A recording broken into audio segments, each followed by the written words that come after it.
নমস্কাৰ বন্ধুসকল, মই আজি উপস্থিত হৈছিলোঁ আমাৰ চৰাইদেউ জিলাৰ চৰাইদেউ গৌৰৱ ঋতুৰাজ ভূঞি ঘৰত। তেখেতে প্ৰায় 3 বছৰৰ পৰা নৃত্যশিল্পী প্ৰশিক্ষণ গ্ৰহণ কৰি আজি সমগ্ৰ অসমৰ লগতে উত্তৰ পূৰ্বাঞ্চলৰ পৰা গৌৰৱ কঢ়িয়াবলৈ সক্ষম হৈছে।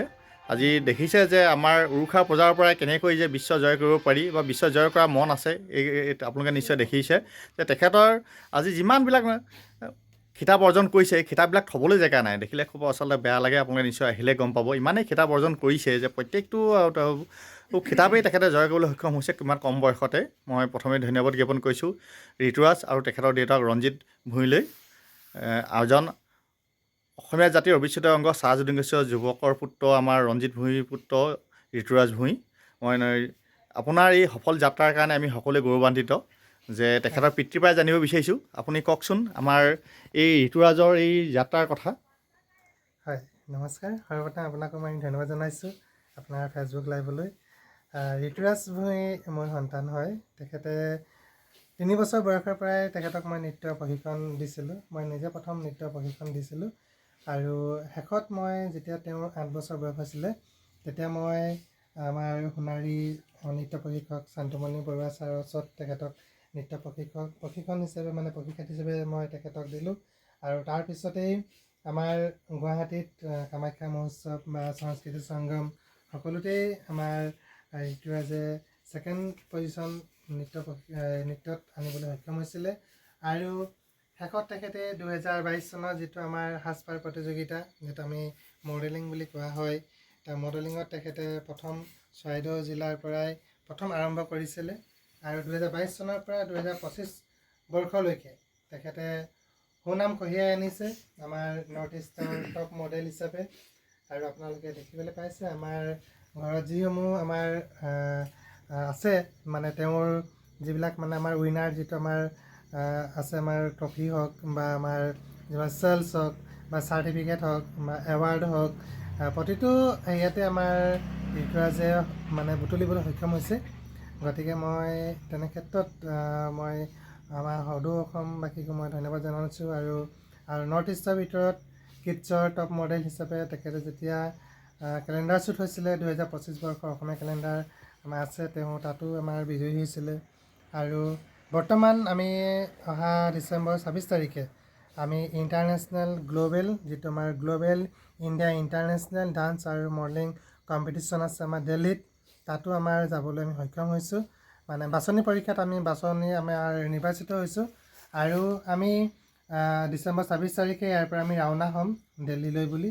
আমি কোনোদিন আমাৰ অসমৰ বাহিৰত তেনে গৈ পোৱা নাই, তথাপি আৰু ল'ৰাৰ লগত আমি যাবলৈ এটা সুযোগ পাইছোঁ যেতিয়া আমি সকলোৰে আশীৰ্বাদ আৰু মৰম আমি বিচাৰিছোঁ, যাতে আমি সুকলমে আমি গ্ল'বেল ইণ্ডিয়া ইণ্টাৰনেশ্যনেলতো যাতে আমি সদৌ অসমৰ হৈ আমি জয়ী হৈ আহোঁ আৰু চৰাইদেউ জিলালৈ আমি যাতে গৌৰৱ আৰু সৌষ্ঠৱ কঢ়িয়াই আনিবলৈ চেষ্টা কৰিম। হয়, ধন্যবাদ জ্ঞাপন কৰিছোঁ আমি ঋতুৰাজৰ দেউতাক আৰু ঋতুৰাজলৈ যে তেখেতসকলৰ যে অভাৱ অনাটনৰ মাজতো মই ঋতুৰাজৰ বিষয়ে দুটা কথা ক'বই লাগিব। যে তেখেতৰ মাক প্ৰায় এবছৰ 9 মাহৰ পাছতে ঢুকাইছিলে। তেখেতৰ দেউতাক অভিভাৱক সকলো ক্ষেত্ৰতেই প্ৰশিক্ষকৰ তেখেতৰ দেউতাকেই ইয়াৰ সম্পূৰ্ণ দায়িত্ব বহন কৰিবলগীয়া হৈছে। আৰু ঘৰৰ খুব আৰ্থিক অনাটনত আছে। আচলতে কি, আজি এই যাত্ৰাৰ কাৰণে যথেষ্ট টকা পইচা লাগে, তাৰ মাজতো তেখেতসকলে কোনো দিন পিছ হুহুকি অহা নাই। আপোনালোকে অসমবাসী ৰাইজে সকলোৱে সহায় সহযোগিতা কৰিব। এইকাৰণেই ইমান দুখীয়া বজাৰ গৃহৰ পৰা আজি এজন প্ৰতিভাৱান ছাত্ৰই যে প্ৰায় এতিয়া 12 বছৰ বয়স হৈছেহে, মাক নথকাৰ পাছতেও ইমান এটা পৰ্যায়ক্ৰমে আমাৰ ইটোৰ পাছত সিটো কিতাপ অৰ্জন কৰিবলৈ সফল হৈছে। আপোনালোকে নিশ্চয় দেখিছে যে ইমান কিতাপৰ তেখেতৰ মানপত্ৰ আছে। আচলতে এইটো 350 পৰা 400 হ'ব। প্ৰত্যেক জিলাৰ পৰা আদি কৰি কোনো জেগাত তেখেতে অংশগ্ৰহণ কৰোঁতে নোপোৱাকৈ নাই থকা। প্ৰত্যেক জেগাতে পাইছে। আমাৰ গুৱাহাটী হওক, প্ৰত্যেক জিলা, Charaideo, mister Golaghat, mister Jorhat, mister Tinsukia বা প্ৰত্যেকটো ক্ষেত্ৰতেই তেখেত আছে। দেখিছে আপোনালোকে ইয়াতে কোনো থ'বলৈ আচলতে জেগা নাই। যিহেতু মই কৈছোঁৱেই অভাৱ অনাটন যথেষ্ট আছে, দৰিদ্ৰ ঘৰৰ যুৱক, তেখেতৰ থ'বলৈও জেগা নাই। বহু আছে বস্তাত ভৰাই থৈছে। আচলতে দেখি বেয়া লাগে।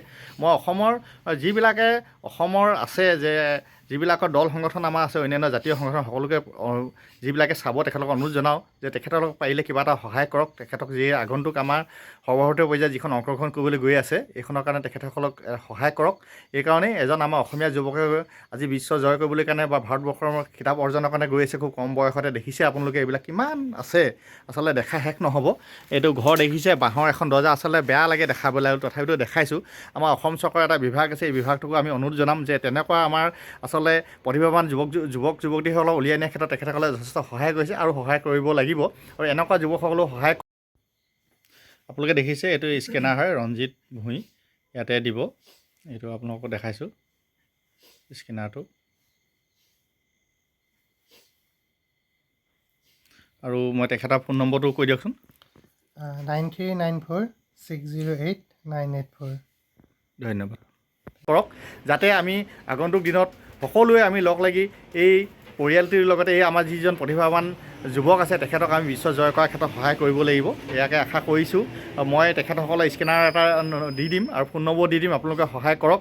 আগন্তুক যি তেখেতসকলৰ 30 ডিচেম্বৰ দিল্লীত 3 দিন থাকিব লাগিব বুলি কৈছে, আৰু যাওঁতে প্ৰায় 3-4 দিন লাগিব, আহোঁতে 3-4 দিন। তেখেতসকলৰ পইচাৰ কাৰণে তেখেতসকলে যথেষ্ট অভাৱ অনাটনত আছে, আপোনালোকে দেখিছেই। মই প্ৰথমেই কৈছোঁ যে আপোনালোকে সহায় কৰক আমাৰ সকলোৱে, যিহেতু ৰাইজে নখ জোকালি নৈ বৈ বুলি কয়, ইয়াকে আশা কৰিছোঁ। আৰু যাতে আমাৰ টকাই কেতিয়াও আমাৰ পইচাই কাৰো যাতে জীৱনত হেম্পাৰ হ'ব নোৱাৰে, প্ৰতিভাৱানসকলক যে আগুৱাই নিয়াৰ ক্ষেত্ৰত কাৰো কেতিয়াও অসুবিধা নহয়, ইয়াৰ কাৰণে আমি এই সকলোকে আহ্বান জনাইছোঁ।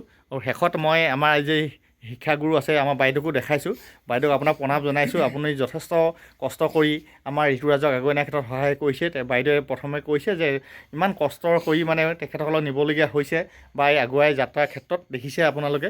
পুনৰ কৈছোঁ সকলোৱে আমি সহায় সহযোগিতা কৰোঁ আহক তেখেতসকলক, যাতে এই যাত্ৰা আগুৱাই নিওঁ আৰু যাতে আমাক সদায় ঋতুৰাজে আমাৰ চৰাইদেউ জিলাৰ লগতে অসমৰ সদায় গৌৰৱ উজ্জ্বল কৰে, তাৰে কামনা কৰিলোঁ। ধন্যবাদ।